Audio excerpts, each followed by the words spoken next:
अस्सलाम वालेकुम। आज बात करना चाहूँगा, 2 एक्सट्रीम्स मुझे देखने को मिली हैं, या ये कह लें कि 2 व्यूज़ हैं जो कि मेरे नज़दीक काफ़ी रेडिकल हैं।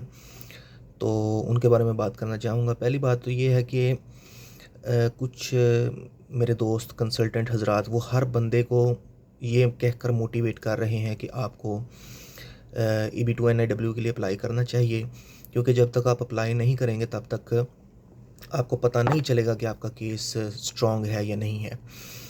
तो मेरे भाई बात ये है कि एक जो प्रोफेशनल कंसल्टेंट है, एक्सपीरियंस्ड लॉयर है, उसको एक नज़र में ही पता चल जाता है कि इस बंदे का केस अप्रूव होना है कि नहीं। स्पेशली वो लोग जो कि इन है इस मामले के अंदर, रेगुलरली पिटिशंस फाइल कर रहे हैं, रिक्वेस्ट फॉर एडिशनल एविडेंसेस हैं या अपील्स लिखते हैं, और वो अप टू डेट रखते हैं अपने आप को, अपनी कैपेसिटी बिल्डिंग कर रहे हैं।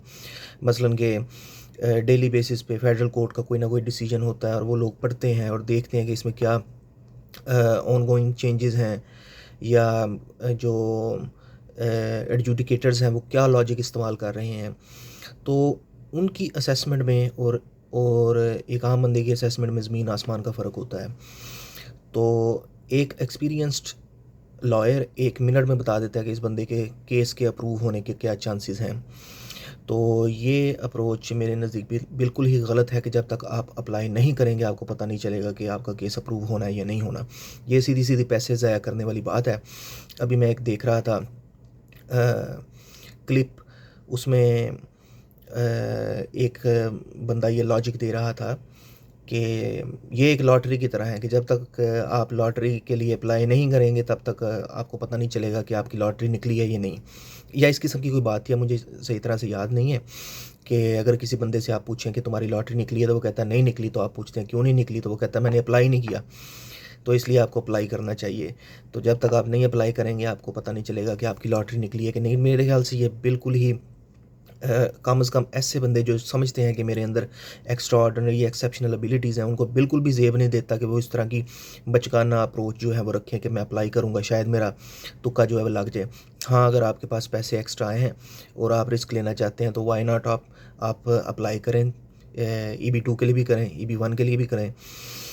लेकिन अगर आप का बजट महदूद है और अगर आप को ये श्योर नहीं है कि मेरा केस अप्रूव होगा या नहीं होगा, तो ऐसे में फिर सिर्फ़ for the sake of applying apply कर देना जो है, मेरे ख़्याल से वो कोई सेंसिबल डिसीजन नहीं है। और दूसरा, हम लोगों को क्यों अवेयरनेस दे रहे हैं, वो इसलिए दे रहे हैं कि इतनी ज़्यादा पिटीशन जो है, फ़िज़ूल पिटीशंस जाने की वजह से जो जेन्युइन केसेस हैं उनका भी नुकसान होता है। टाइमलाइन जो है वो लंबी होती जा रही है, और जो जेन्युइन केसेस हैं पाकिस्तान से, उनके भी ख़राब होने का ख़दशा होता है, क्योंकि हर एप्लीकेशन के पीछे एक एडजुडिकेटर बैठा हुआ है, एक ह्यूमन माइंड है, और उसके दिमाग में अगर ये बात क्लिक कर जाएगी ये पाकिस्तान से पिटीशन आई है और ये फ़िज़ूल पिटीशन है, तो जो अच्छी पिटीशंस हैं उनका भी नुकसान हो जाएगा। इसलिए हम थोड़ा-सा लोगों को अवेयर कर रहे हैं कि आप स्टेप बैक होकर थोड़ा-सा सोचें, और सोचने के बाद फिर आप जो है इवैल्यूएशन करें अपनी सिचुएशन की और फिर अप्लाई करें। तो ये एक एक्सट्रीम थी कि जनाब हर बंदे को जो है वो अप्लाई कर देना चाहिए। मेरे ख़्याल से ऐसा नहीं होना चाहिए। थोड़ा-सा आप टाइम लें और अपना केस मज़बूत करें और थोड़ा-सा डिस्कशन करें और उसके बाद फिर आप अप्लाई करें। एक और व्यू जो है वो मैंने सुना, जिस पे मैं कमेंट करना चाहूँगा, वो ये है कि हर बंदा अप्लाई नहीं कर सकता। ये उनके लिए है जो जिनका जिनका प्रोफाइल है, जो कि एलिजिबिलिटी क्राइटेरिया पर पूरे उतरते हैं, जिनके पास 3 प्रोंग्स के लिए मटेरियल है। ये उनके लिए है कि हर बंदा अप्लाई नहीं कर सकता, ये एक व्यू है। तो मैं इससे एग्री करता हूँ कि हर बंदा अप्लाई नहीं कर सकता, लेकिन इसका मतलब ये नहीं है कि हर बंदे को डीमोटिवेट करना चाहिए कि वो अप्लाई ना करे। मैं बीइंग अ लॉयर, ज़ाहिर बात है कि अगर मेरे पास केस आता है तो 4 पैसे बचेंगे ही, लेकिन फिर भी मैं हर बंदे को यही कहता हूँ कि अगर आप खुद से अप्लाई कर सकते हैं तो आप करें, क्योंकि इस तरह वो रिस्क लेता है और वो अपनी ज़िम्मेदारी उठाता है। और ज़ाहिर-सी बात है, अगर आप क्वालिफ़ाइड लॉयर हैं तो कल को उसको रिक्वेस्ट फॉर एडिशनल एविडेंस आता है या अपील आती है या वो रीअप्लाई करना चाहता है, तो वो आपके पास ही आएगा, क्योंकि आपने उसको जेन्युइन मशवरा दिया होगा। तो हर वो बंदा जो खुद से अप्लाई करना चाहता है उसको अप्लाई करना चाहिए।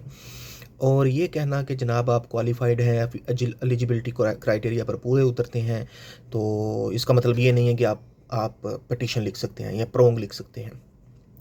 तो मेरे भाइयों, बात ये है कि इसमें मुश्किल चीज़ क्या है? इसमें सिर्फ़ मुश्किल चीज़ ये है कि जो वकील होता है, जो लॉयर या एडजुडिकेटर है, मैं भी उसको कहूँगा कि वो जज है या वकील है, वो मेंटल एक्रोबेट्स नहीं खेलता। अब मेंटल एक्रोबेट्स को समझाने के लिए यानी कि वो दिमागी कलाबाजियाँ नहीं लगाता। इसका मतलब ये कि वो ये नहीं सोचता कि इसने ये लाइन लिखी है तो इसका मतलब ये हो सकता है। वो आपने उसी तरह लिखा होगा तो वो समझेगा कि इसका मतलब ये है। यानी कि किसी बंदे ने कुछ लिख दिया है अपनी पिटीशन के अंदर और इससे वो समझता है कि जब अगला बंदा पढ़ेगा तो वो ये समझ जाएगा कि मैं ये कहना चाह रहा था। तो ऐसा नहीं होता। जो आपने लिखा हुआ है ना, वही वो समझेगा। इसमें ये नहीं होता कि मैंने ये लिख दिया तो उसको समझ आ जाएगी बात की। ये थोड़ा-सा मुश्किल काम है, इस टेक्निकलिटी को समझें। अब जो वकील है या एक्सपीरियंस्ड बंदा है या जो लीगल ड्राफ्टिंग जानता है इससे मुतल्लिका आपसे डिस्कशन करने के बाद, क्लाइंट से डिस्कशन करने के बाद, वो आपकी थॉट्स को या जो आप कन्वे करना चाह रहे हैं मैसेज को, उसको पेपर पे लिख देता है। और चूँकि उसकी क्वालिफ़िकेशंस होती हैं, उसका एक्सपीरियंस होता है, वो इन फेजेज़ से गुज़रा होता है, उसको पता चल जाता है कि ये जो कहना चाह रहा है वही मैंने पेपर पर लिखा है और यही उसको समझ आएगी। तो ये एक थोड़ा-सा मुश्किल काम है। हाँ, वो बंदे जो ये समझते हैं कि जैसे मैंने लिख दिया है वैसे ही उसको समझ आ जाएगी और यही मैं कहना चाह रहा था, वो अपनी पिटीशन खुद से अप्लाई करें। लीगैलिटीज़ ऑफ़ कोर्स होती हैं और वो फिर आगे चल के अगर केस चला जाता है, अपील में चला जाता है या डिनायल में चला जाता है तो फिर आपको थोड़ा-सा लीगैलिटीज़ की ज़रूरत पड़ती है। लेकिन वैसे जो है ना, मेरे ख़्याल से कोई एज़ सच मुश्किल काम नहीं है पिटीशन लिखना। वो बंदे जिनके पास टाइम नहीं है और वो बंदे जो चाहते हैं कि किसी की प्रोफेशनल की सर्विसेज हायर करें, उनको चाहिए कि वो डेफिनेटली बजाय इसके कि टाइम ना दिए, यानी कि फ़िज़ूल में एक पिटीशन लिखें सिर्फ़ इस वजह से कि आपके पास टाइम नहीं है, आप किसी प्रोफेशनल की सर्विसेज हायर करें। और वो बंदे जो कि इसको स्टडी करके ख़ुद से पिटीशन फ़ाइल करना चाहते हैं, मैं डेफिनेटली उनको मोटिवेट करूँगा। तो ये कहना कि हर बंदा पिटीशन नहीं लिख सकता, हर एलिजिबल बंदा जो कि समझता है कि मैं क्वालिफ़ाई कर जाऊँगा, उसको डीमोटिवेट नहीं करना चाहिए, वो ख़ुद से अप्लाई करे और आप एज़ अ वकील उसको फैसिलिटेट करें। क्योंकि अगर उसका केस ख़राब होता है तो वो फिर आपके पास आएगा। और मैं हमेशा से यही करता आ रहा हूँ कि वो बंदे जो कि, क्योंकि पाकिस्तानी अवाम जो है ना, वो उनका भी ये थोड़ा-सा ना, अमेरिकन सिस्टम में तो ये है ना कि वो कहते हैं जिसका काम उसी उसी को साझे, लेकिन पाकिस्तानी जो है वो कहते हैं कि 4 पैसे किसी को क्यों देने हैं, जो बच रहे हैं वो खुद से बचाओ। तो इस केस में, इस सिलसिले में वो जो है ना अपना नुकसान करवा लेते हैं। लेकिन हर बंदा वो जो मेरे पास आता है मैं उसको उसके केस की असेसमेंट करके देता हूँ और फिर उसको बताता हूँ कि आपके अप्रूवल के कितने चांसेस हैं और आप खुद से अप्लाई करना चाहते हैं तो आप खुद से अप्लाई करें। और अगर मेरे पास टाइम नहीं होता तो मैं उनको सीधा-सीधा कह देता हूँ कि मेरे पास टाइम नहीं है। तो वो बंदे जो खुद से अप्लाई करना चाहते हैं वो अप्लाई करें। अब इनके लिए सजेशन क्या है? इनके लिए सजेशन ये है कि थोड़ा-सा इंटरनेट पे सर्च करें, लॉ फर्म से बात करें और जो न्यू ट्रेंड्स हैं उनको फॉलो करते रहें। न्यू ट्रेंड्स का कैसे पता चलेगा? न्यू ट्रेंड्स का डॉक्यूमेंट से पता चलता है। न्यू ट्रेंड्स का लॉ फर्म्स के साथ डिस्कशन से पता चलता है। न्यू ट्रेंड्स का फेडरल कोर्ट के डिसीजंस पढ़ने से पता चलता है। इंटरनेट पे सर्च करने से मवाद आसानी से मिल जाता है। वेबसाइट के ऊपर अक्सर साइटेशंस आ जाती हैं, वहाँ से आप केस लॉ निकाल के वो पढ़ सकते हैं। अब रिसेंटली जो मैंने एक ट्रेंड देखा है, अमेरिकन लॉ फर्म्स, बहुत सी टॉप नॉच लॉ फर्म्स जो हैं, वो ये स्कॉलर्स जो साइटेशंस वगैरह लिखते थे, साइटेशंस के अंदर वो गूगल स्कॉलर्स जो हैं वो उसके पेजेस कॉपी पेस्ट कर देते थे। एंड अब वो ऐसा नहीं कर रहे। अब वो क्या कर रहे हैं कि वो आपका इम्पैक्ट बताने के लिए इन्फोग्राफिक्स का इस्तेमाल कर रहे हैं। आपको पता होगा कनेक्टेड पेपर वेबसाइट है या और इस तरह की वेबसाइट्स हैं जहाँ से साइटेशंस को ट्रैक किया जा सकता है। वो बजाय इसके आप गूगल स्कॉलर का पेज ही वहाँ पे लगा दें अपने साथ, वो उसका एक ग्राफ बना के या उसका एक जो है ना स्केच बना के कि ये पेपर इसके साथ कनेक्ट है, इस तरह कनेक्ट है, तो वो एक पेज के अंदर जो है ना वो खूबसूरत सी डायग्राम बना के वो साथ उसके लगा देते हैं। ये गूगल स्कॉलर से थोड़ा सा एडवांस समझ लें, लेकिन जो है वो एक देखने में भी अच्छा लगता है और दूसरा एक मॉडर्न जो है वो मेथडोलॉजी और उसमें ट्रैकिंग जो है वो नज़र आ रही होती है कि किसी ने किसका पेपर जो है वो साइट किया। और बहुत सी चीज़ें हैं इस तरह की जो कि मॉडर्न इनोवेशंस आप कह सकते हैं।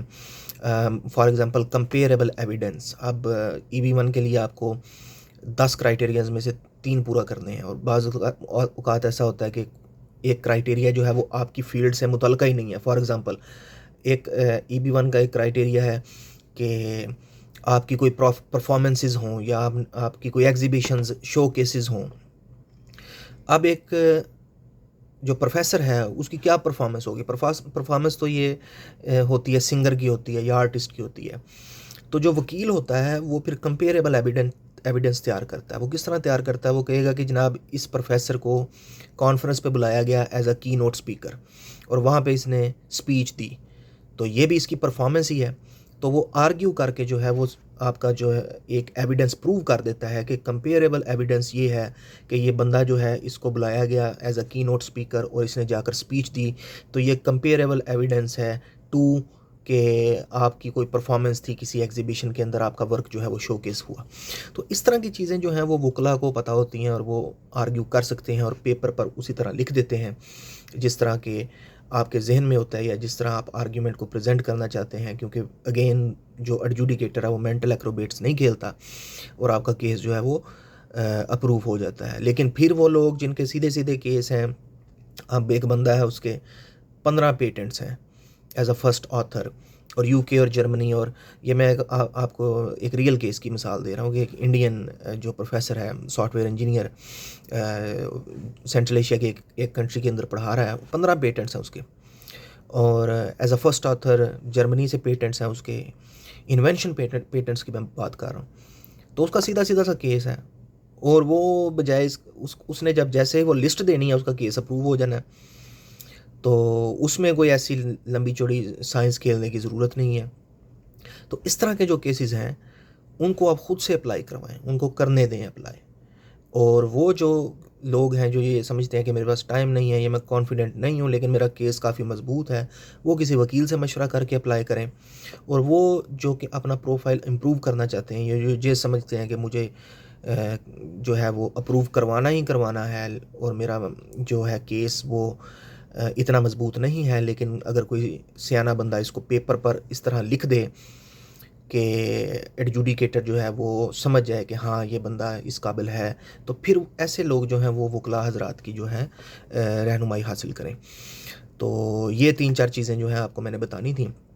पहली बात ये कि हर बंदा अप्लाई ना करे, पैसे ज़ाया करने वाली बात है, क्योंकि उसके बाद रिक्वेस्ट फॉर एडिशनल एविडेंस और फिर डिनाइल और फिर इस तरह साल डेढ़ का टाइम और उसकी साइकिक कॉस्ट भी होती है, इसको दिमागी खज्जल खराबा कहते हैं, वो भी काउंट करें। और इस तरह फिर दूसरों का भी नुकसान होता है। और इस तरह वो लोग जो कि अच्छा प्रोफाइल रखते हैं उनको चाहिए कि वो अप्लाई करें, और वकला हजरात कंसल्टेंट जो हैं क्वालिफाइड जो हैं लोग उनको चाहिए कि वो इनसे अप्लाई करवाएं, क्योंकि ये एक अच्छी मार्केटिंग स्ट्रेटजी भी है कि अगर आप किसी को नेक मशवरा देते हैं तो वो 4 बंदे आपके पास लेकर भी आता है। तो इस वीडियो के अंदर मैं मोटिवेट करूँगा लोगों को, सेल्फ पिटिशनर्स को, कि वो अप्लाई करें ख़ुद से, लेकिन गुजारिश ये है कि उससे पहले अपनी असेसमेंट करवा लें। अगर आपको ये लगता है कि मेरा केस मजबूत है, तो ज़रूरी नहीं है कि आपका केस मजबूत हो, किसी बंदे से मशवरा कर लें। हो सकता है कि आपका केस उतना मजबूत ना हो जितना आप समझ रहे हों, तो ऐसे सूरत में आपका नुकसान हो जाएगा। Thank you very much.